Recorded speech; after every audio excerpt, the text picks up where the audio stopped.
Hey, this is Judah Mantel from SceneForge Studio, and this is going to be an overview video for 0.5.6. It is a quick, just minor improvement to the Chromakey system as we work to improve that until it's really production ready, which is exciting. So I have these two characters here. They are super shiny, which is not quite the way they're supposed to be, and that's kind of what I'm going to talk about today.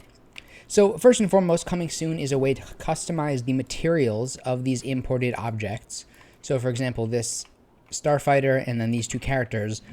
These characters, for example, should have a much less glossy surface. They shouldn't look like plastic, basically. So in the future, there'll be a menu pop up and you can just configure the material settings for these imports, which is super cool. But in the meantime, on a similar note, we can now configure the material surface of video surfaces. So I'm going to configure global footage. I'm going to select a video to put on here.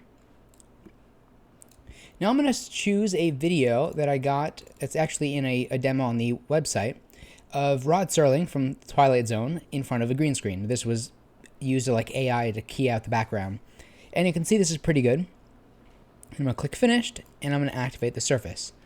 Now, right now, it's an unlit material, which is not really what we want. But if I enable lit material, now we have the proper lighting on his face, and he's casting a shadow. If I were to bring him down to the ground, you can see that. But sometimes, for certain situations, the lighting that it gets influenced on this object isn't quite the realistic level that you would expect. So what we can do for that is open up this material properties section that's only visible when unlit material is disabled. And you can now control the material metalness and smoothness. And you can see using these sliders, we can control those two properties of the material, which directly influences the way light will catch on the object. So in this example, it's an old black and white footage and he's wearing a suit. So this should be a little more matte finished. So we can lower that.